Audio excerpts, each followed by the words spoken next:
Assalamualaikum warahmatullahi wabarakatuh. Waalaikumsalam. Halo Sobat Lisivet, kembali kita ke podcast Lisivet Menyapa episode ke-6. Podcast Lisivet Menyapa merupakan program talkshow yang menghadirkan narasumber berkompeten dan akan membahas isu-isu seputar kesehatan hewan dan masyarakat veteriner. Izin pada kali ini, saya Aulia akan mendampingi Sobat Lisivet sebagai host episode ke-6.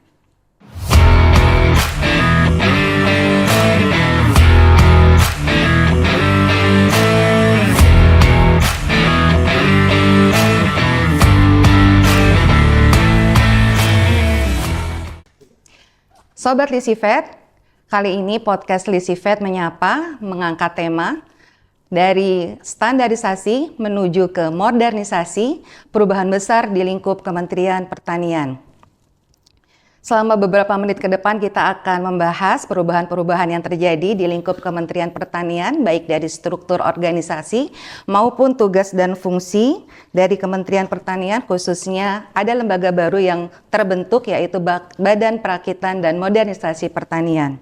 Sobat Lisivet, terjadi perubahan dari Badan Standarisasi Instrumen Pertanian menuju ke Badan Perakitan dan Modernisasi Pertanian atau kita kenal dengan istilah singkatan BRMP.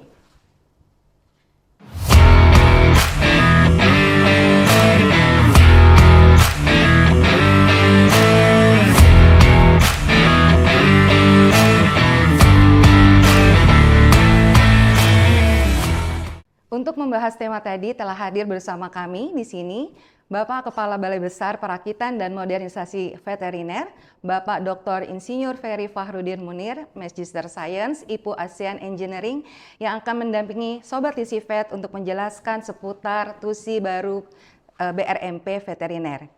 Assalamualaikum Bapak KBB. Waalaikumsalam warahmatullahi wabarakatuh. Dan Apa selamat kabar, pagi. Alhamdulillah Bapak? baik. Ibu juga baik kan? Alhamdulillah, baik Bapak KBB. Iya. Terima kasih Bapak KBB atas kesempatannya untuk mendampingi Sobat Lisivet untuk menjelaskan dan berbagi informasi mengenai TUSI baru BRMP ke depan. Sebelum kita mulai Pak, kita sapa dulu Sobat Lisivet. Halo Sobat sahabat Lisivet. Lisivet. Apa kabar? Mudah-mudahan sehat walafiat selalu. Terima kasih.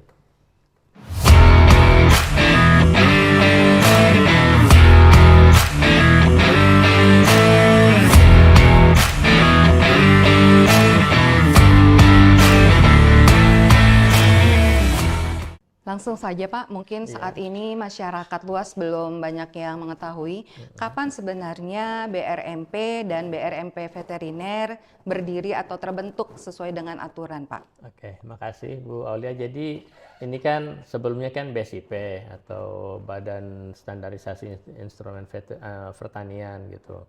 Nah ini memang tidak lama juga, 2 tahun kan ininya.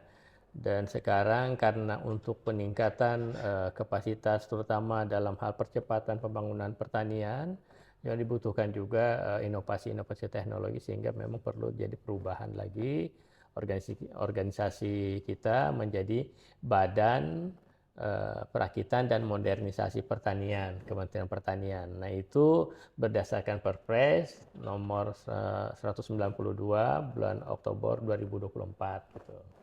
Nah, kemudian dipertegas lagi karena secara operasional badan ini kan dibantu oleh balai-balai besar, balai. Nah, makanya ada lagi Perpres Permentan ya. Dia Perpres tadi 192 itu diperkuat oleh Permentan nomor 10 tahun 2025 ini ya, Maret 2025. Nah, itu terkait dengan organisasi ataupun unit pelaksana teknis lingkup BRMP atau Badan Perakitan dan Modernisasi Pertanian, yang mana di dalam situ ada balai besar dan balai gitu. Jadi sudah baru-baru lah, masih hangat karena bulan Maret kemarin ya, 27 Maret 2025 terbit Permentan terkait dengan organisasi balai besar dan balai di lingkup BRMP gitu. Kemudian selanjutnya Pak, apa yang menjadi urgensi atau pertimbangan utama terjadinya perubahan ini? Apakah ini bagian dari strategi atau arah baru dari Kementerian Pertanian, Pak? Oke, terima kasih. Jadi memang sebelumnya kita kan di lembaga penelitian memang sudah menghasilkan banyak inovasi teknologi. Terus kemarin karena ada kebijakan baru kita memang perlu juga standar, malah ketinggalan inovasi teknologinya, sehingga dengan badan baru ini ada perakitannya, baru itu kan menambah suatu tusi baru kita, meskipun sebenarnya dulu kita kan Badan Litbang kan ada kegiatan penelitiannya gitu. Tapi kita sudah melengkapi dengan standar. Nah, dengan badan baru ini ada melakukan perakitan dan juga kita standarkan, sehingga itu sudah lengkap gitu. Kenapa dibutuhkan itu? Untuk menjawab tantangan pertanian sekarang dan ke depan tuh lebih kompleks lagi. Di sisi lain juga adanya potensi terjadi perubahan iklim yang sangat drastis ya, macam El Nino ataupun El Nina. Itu kan membutuhkan juga percepatan pertanaman ataupun produksi komoditas pertanian gitu. Nah, itu tentu dibutuhkan inovasi teknologi yang lengkap dan juga tepat gitu. Kenapa? Kita di perakitan ini bagaimana kita merancang inovasi teknologi yang kita miliki, lebih 1.000 kan inovasi teknologi kita. Nah, kita pilih yang mana yang kita anggap betul-betul applied ataupun betul-betul bisa digunakan secara langsung oleh user, baik itu petani ataupun pengusaha ataupun siapa yang pengguna inovasi teknologi itu, sehingga langsung bermanfaat, tidak lagi mencari-cari inovasi teknologi. Jadi inovasi teknologi yang ada, yang dulunya kita Badan Litbang, itu yang kita rakit ulang, yang mana yang kira-kira bisa langsung digunakan di tingkat lapangan. Nah, itu yang kita lakukan perakitan, dan memang kita melakukan pengujian-pengujian di tingkat lapangan atau penelitian di tingkat lapangan nantinya. Dan kalau memang sudah mantap atau sudah memberikan nilai tambah ataupun meningkatkan produksi ya misalnya ya, nah, itu akan kita lakukan pengembangan dan sampai nanti kepada proses standarisasinya. Jadi di badan ini kita lakukan perakitan, mendesain inovasi teknologi, kalau yang sudah bisa dikembangkan kita standarkan. Nah, seperti itu. Jadi dua-duanya kita butuhkan karena tuntutan produk pertanian yang berkualitas, apalagi tantangan ke depan untuk perdagangan global ataupun ekspor impor kan, itu memang dibutuhkan. Apakah kita mengekspor harus standarnya harus sudah ada standar ininya, atau kalau orang kalau kita melakukan impor juga kita buat standarnya juga, sehingga yang paling penting adalah pihak konsumen tidak dirugikan gitu, karena sudah semuanya terstandarkan untuk produk-produk pertanian. Gitu. Ya, baik ya. Pak. Baik Bapak, tadi Bapak menjelaskan bahwa tugas dan fungsi kita sebelumnya adalah ke arah standarisasi. Ya. Kalau sekarang Pak, BRMP Veteriner, tugas dan fungsinya bagaimana Pak? Oke. Ya, jadi saya sudah sampaikan tadi sejak awal, karena ada penambahan satu tusi baru, yaitu perakitan. Tentunya itu yang mewarnai penambahannya gitu. Di samping memang yang sudah ada untuk standarisasinya. Nah, jadi yang di Balai Besar Perakitan dan Modernisasi Veteriner yang baru terbentuk ini, yang fungsi-fungsinya yaitu tetap ya sama juga, yaitu penyusunan rencana program dan anggaran, karena itu memang utama kan di bidang perakitan dan modernisasi, kesehatan hewan dan masyarakat veteriner. Jadi kita kan dua, ada kesehatannya, ada yang masyarakat veteriner, terutama terkait dengan produk yang standar agar terjaga kesehatan dan mutu produk asal hewan ataupun produk asal ternak gitu. Nah, kemudian yang kedua, melaksanakan perekayasaan dan perakitan teknologi, pengembangan kapasitas produksi, modernisasi kesehatan hewan dan masyarakat veteriner. Jadi ya ini yang penting, yang tambahan ini saya bilang. Jadi di poin 2 atau B ini pelaksanaan perekayasaan dan perakitan teknologi, dan dia pengembangan kapasitas produksi.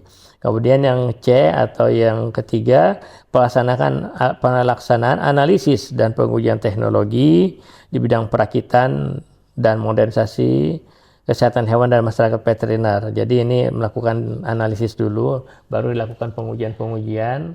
baik itu di skala laboratorium maupun nanti skala tingkat lapangan sebelum kita memang masalkan nantinya. Dan kemudian yang keempat, pelaksanaan perencanaan, perumusan, pemeliharaan, dan penilaian kesesuaian. Nah, ini terkait dengan standar nantinya. Karena setelah kita lakukan perakitan kita lakukan lagi untuk uji-uji terkait dengan standarisasinya nanti. Makanya ada namanya uji kesesuaian nantinya ataupun penilaian kesesuaian nantinya untuk produk-produk asal hewan, baik itu terkait juga dengan aspek kesehatan hewannya maupun kesehatan masyarakat veterinernya, terutama produk asal hewan gitu atau ternak. Kemudian yang kelima atau itu pelaksanaan pendayagunaan dan kerjasama hasil perakitan dan modernisasi kesehatan hewan dan masyarakat veteriner. Jadi setelah kita hasilkan, kita lakukan pendayagunaan atau kerjasama hasil nanti atau pengembangan ya. Itu bisa nanti kita kembangkan, bisa langsung di tingkat lapangan ataupun nanti kalau ada produk yang memang kita masalkan bisa kerjasama dengan pihak swasta untuk komersialisasinya. Nah di situ nanti peranannya. Kemudian yang keenam ya, untuk pelaksanaan pemantauan evaluasi pelaporan ya saya kira ini memang sudah kita hasilkan, tentu dilakukan juga evaluasi termasuk juga pemantauan dan evaluasi dan pelaporannya sebagai wujud tanggung jawab kegiatan ataupun program-program yang akan dilaksanakan nanti. Tentu ada wujud tanggung jawabnya nanti dilaporkan, tentu nanti juga ada evaluasi ataupun monitoring dan evaluasi. Yang terakhir pelaksanaan urusan ketatausahaan dan rumah tangga, saya kira memang ini juga secara operasionalnya nanti terkait dengan operasinya ketatausahaan balai besar ataupun terkait dengan administratif secara umum gitu. Saya kira itu tugas-tugas atau fungsi. Yang jelas yang spesifikasinya ada penambahan kegiatan yang bersifat perakitan ataupun pengembangan untuk menghasilkan inovasi teknologi melalui perakitan itu. Baik Pak Kabibi. Bapak, dengan adanya perubahan nama, apakah layanan yang ada selama ini di BBPSI Veteriner berubah atau berkurang begitu Bapak? Oke, iya. Terima kasih Bu Alia. Saya kira untuk layanan untuk sementara tetap ya, malah kita akan tingkatkan. Ya, tadi kan sejak awal saya sampaikan kan ada kegiatan perakitan. Yang memang tetap kegiatan kita kan layanan untuk pengujian laboratorium, misalnya ada sampel-sampel pengiriman apa segala itu kan untuk pengujian atau contoh-contoh dari luar ada yang penyakit yang mau dianalisis ataupun produk-produk yang akan diperiksa kandungan-kandungan bahan-bahan yang berbahaya atau apa. Nah itu tetap itu. Nah seperti juga yang lainnya seperti kita punya koleksi juga mikroba itu kan masih kita kerjasama dengan pihak-pihak yang terkait baik itu perguruan tinggi maupun juga pihak swasta atau dinas-dinas ataupun instansi terkait tetap gitu, atau balai-balai veteriner lainnya yang ada di Kementerian Pertanian tetap gitu untuk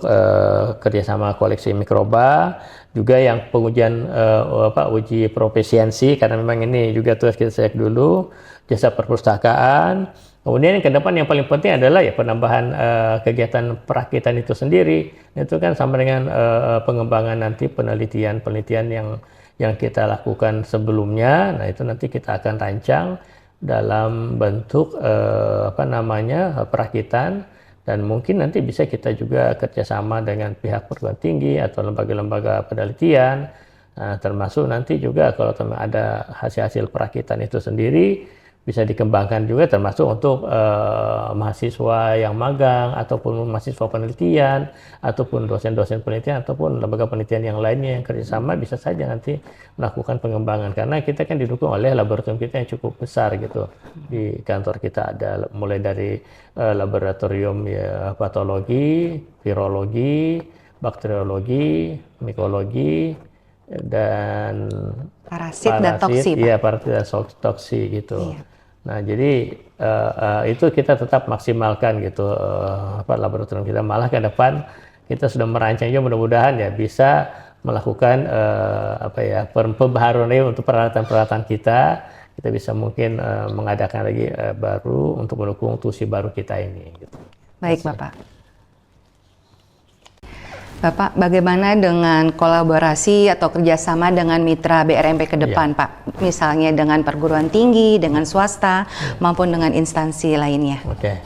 Ya, memang selama ini juga ya kegiatan kita di BSIP, kemudian kita balik ke BRMP ini saya kira tetap gitu. Hanya kalau secara administrasi kita lakukan perubahan. Karena waktu itu kan kerjasamanya kan dengan BSIP, sekarang BRMP. Jadi ada perlu perubahan dari aspek administrasinya. Tapi kalau lembaganya tetap ya. Selama kita kerjasama dengan perguruan tinggi, kemudian dengan lembaga-lembaga penelitian, kemudian juga dengan pihak swasta, dengan dinas-dinas terkait, termasuk juga kelembagaan kita yang ada kan mitra kita satu kementerian kan ya dengan Direktorat Jenderal Peternakan dan Kesehatan Hewan, terutama di balai-balai ataupun balai besar veterinernya. Nah, jadi untuk perguruan tinggi kan kita sudah bergerak juga, ada kerjasama dengan dari perguruan tinggi Universitas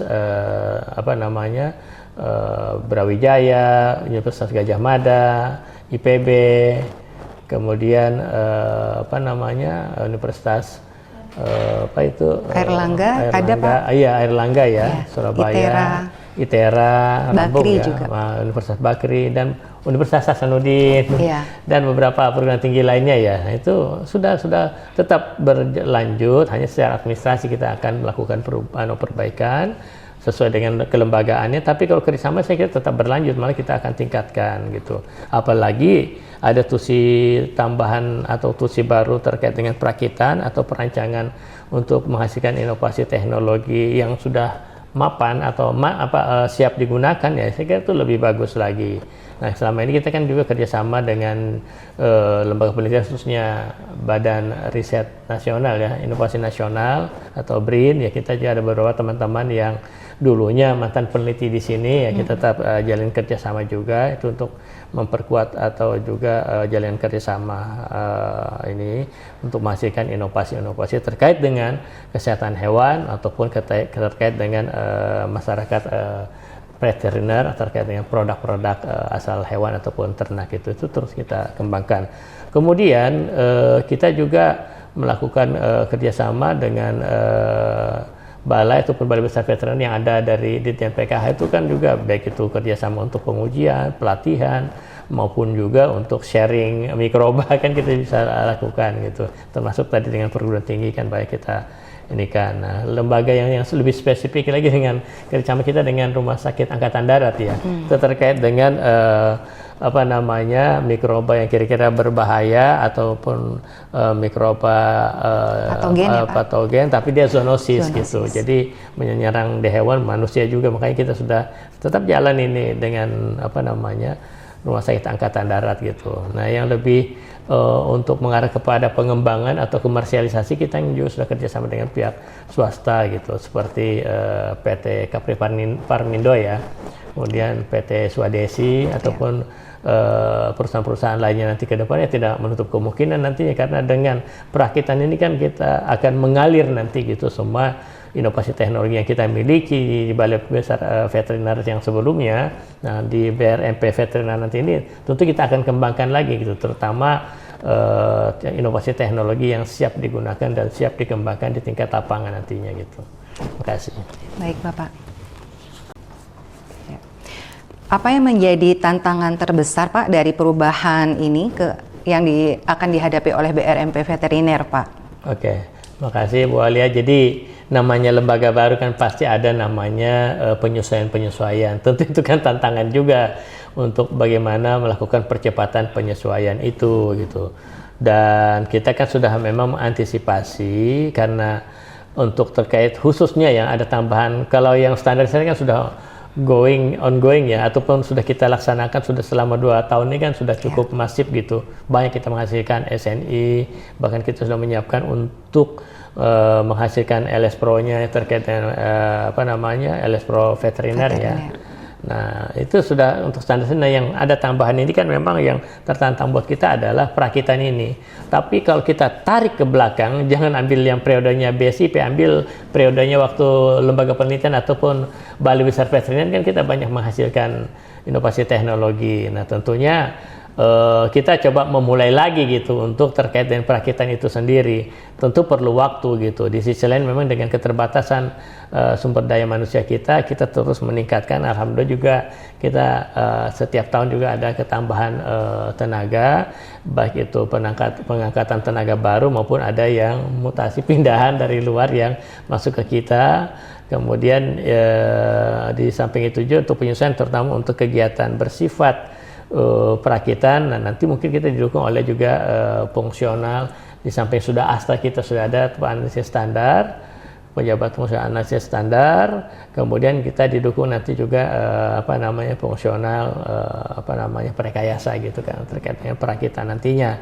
Nah, jadi tentunya untuk menghadapi itu kan perlu juga usaha kita dalam hal peningkatan kapasitas staf kita, melakukan nanti kerjasama pelatihan-pelatihan ataupun juga pendidikan, baik itu formal maupun informal. Nah, kita kerjasama dengan perguruan tinggi ataupun lembaga penelitian seperti BRIN nantinya, karena memang itu lembaga satu-satunya memang mitra kita untuk kegiatan-kegiatan ke depan nantinya gitu, baik itu terkait dengan menghasilkan inovasi terbaru ataupun inovasi yang sudah kita hasilkan terus kita kembangkan. Nah, nanti terkait dengan standarisasi kita tetap bermitra dengan BSN yang selama ini memang mitra kita yang mengawal baik gitu, sehingga kita bisa melakukan percepatan terkait dengan standar yang terkait dengan inovasi veterinernya ataupun inovasi terkait dengan veteriner. Kita bekerjasama dengan teman-teman dari BRIN gitu. Terima kasih. Baik. Terakhir Bapak, sebagai closing statement, apa harapan Bapak terhadap masa depan pertanian dengan kehadiran BRMP ini di Kementerian Pertanian, Pak? Oke, terima kasih Bu Aulia ya. Jadi dengan badan baru kita pun juga karena masih saya anggap masih suasana baru juga pemerintahan kita kan. Presiden kita yang sekarang Bapak Prabowo dan Gibran ya, memang programnya kan adalah program percepatan swasembada pangan. Nah, itu dulu yang perlu kita harus dukung percepatan itu. Nah, kalau terkait dengan percepatan pasti harusnya ada inovasi teknologi ataupun akselerasinya menggunakan inovasi teknologi yang ada. Nah, dengan adanya BRMP di Kementerian Pertanian ini ya, saya kira nanti kita harapkan nanti menghasilkan inovasi teknologi hasil perakitan itu yang memang betul-betul adaptif gitu, sehingga melakukan akselerasi di tingkat lapangan, baik itu di tingkat petani maupun pihak swasta ataupun stakeholder lainnya, itu bisa lebih cepat lagi dan memang useful gitu, sangat berguna dan juga memang dibutuhkan inovasi teknologi itu oleh pengguna, baik itu peternak, petani ataupun juga pihak swasta ataupun mitra-mitra kita lainnya gitu. Nah, itu harapan kita sehingga pembangunan pertanian itu lebih masif atau lebih cepat lagi gitu. Kita kan memang dari sisi aspek peternakan ataupun kesehatan hewan ini berarti untuk produk-produk asal hewannya. Karena kan swasembada pangan kita harusnya juga didukung oleh swasembada, khususnya kalau bidang peternakan kan ya daging apakah yang terutama kan yang pendukungnya adalah daging asal ternak ruminansia besar, baik itu sapi maupun kerbau, ataupun pendukung yang ternak ruminansia kecil, kambing, domba, ataupun yang ayam gitu sebagai substitusi daging. Nah, tapi itulah yang kaitannya dengan itu, swasembada pangan itu harus kita dukung gitu, terutama dari aspek produksi produk asal hewani. Nah, itu harus kita dukung. Yang paling penting itu ya bagaimana swasembada daging, susu, telur dan seterusnya. Itu yang harus kita dorong lagi gitu. Dengan adanya BRMP itu saya kira yakin bisa kita lakukan percepatan itu dan didukung oleh lembaga-lembaga penelitian, perguruan tinggi ataupun pihak-pihak yang terkait dengan kita untuk mempercepat proses pembangunan pertanian, khususnya bidang peternakan, atau lebih fokus lagi bidang veteriner ataupun kesehatan masyarakat veteriner. Jadi dengan adanya BRMP veteriner ini dapat kita lakukan percepatan ataupun akselerasi untuk pembangunan pertanian untuk mendukung swasembada pangan, khususnya di bidang penyediaan protein hewani. Gitu. Terima kasih. Baik, Bapak. Terima kasih banyak Bapak KBW atas waktunya, atas pencerahannya, dan atas semangatnya untuk Sobat LisiVet semuanya dalam hal memperkaya informasi tentang keberadaan BRMP sebagai wujud untuk memperkuat pertanian Indonesia yang lebih maju. Amin. Ya, terima kasih sama-sama Bu Aulia. Harapan kita dengan sosialisasi ini ya, pihak stakeholder tuh tahu apa lembaga baru kita ini atau BRMP ke depan, dan khusus lagi BRMP veteriner. Terima kasih Sobat LisiVet, sampai jumpa lagi di episode yang akan datang. Assalamualaikum warahmatullahi wabarakatuh dan selamat pagi menjelang siang. Terima kasih. Sobat LisiVet, organisasi merupakan hal yang dinamis, dia tidak statis. Dunia terus berubah, teknologi juga makin berkembang, regulasi pasti akan terus berganti, dan masyarakat juga makin kompleks kebutuhannya. Nah, untuk tetap relevan dan efektif, maka organisasi perlu menyesuaikan diri terhadap perubahan tersebut, termasuk dalam hal struktur, tugas, dan fungsi. Perubahan organisasi ini harus disikapi dengan kesiapan mental dan pola pikir yang baru, keterbukaan, dan semangat yang tinggi untuk belajar.